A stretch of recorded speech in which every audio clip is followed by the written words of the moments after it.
రోడ్లపై ట్రక్కులకు జరిగే ప్రమాదాల వల్ల ట్రాన్స్పోర్ట్ అండ్ లాజిస్టిక్స్ బిజినెస్ మీద తీవ్ర ప్రభావం పడుతుంది. కొత్త టెక్నాలజీతో వస్తున్న ట్రక్కులు, మంచి స్కిల్స్ ఉన్న డ్రైవర్ల వల్ల ట్రాన్స్పోర్ట్ రంగానికి చాలా ప్రయోజనాలు ఉంటాయని చెప్తున్నారు నిపుణులు. ఈ రహదారి భద్రత అనేది 3 కాంపోనెంట్స్ ఉంటాయి. ముఖ్యంగా రోడ్లు, వెహికల్స్, డ్రైవర్లు. ఇండియాలో మంచి రోడ్స్ వచ్చాయి, multi lane based high speed corridors ఎక్కువ వచ్చాయి. తర్వాత వెహికల్స్ కూడా కొత్త టెక్నాలజీస్తో చాలా ఇంప్రూవ్ అయ్యాయి. వెహికల్స్లో యాంటీ లాక్ బ్రేకింగ్ సిస్టమ్స్ అన్నిట్లో వచ్చాయి. డ్రైవర్ని ఒకవేళ లేన్ మారినా, తర్వాత హై స్పీడ్ పోయినా, లేకపోతే సీట్ బెల్ట్ పెట్టుకోపోయినా, నిద్రపోయినా, ఇలాంటివి కొన్ని అలర్ట్ చేసే సిస్టమ్స్ కూడా చాలా వెహికల్స్లో వచ్చాయి కూడా కొన్ని సిస్టమ్స్.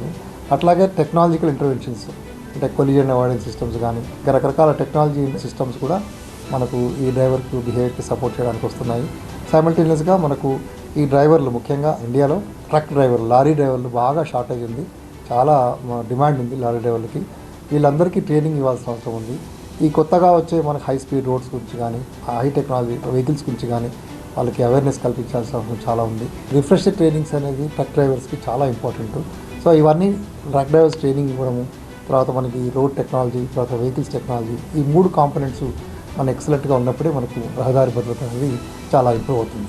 గవర్నమెంట్ కూడా ప్రొయాక్టివ్గా రీజనల్ డ్రైవింగ్ ట్రైనింగ్స్ అని, డిస్ట్రిక్ట్ డ్రైవింగ్ ట్రైనింగ్స్ అని, IDTRs అని ఇవన్నీ కూడా ప్రమోట్ చేస్తున్నారు.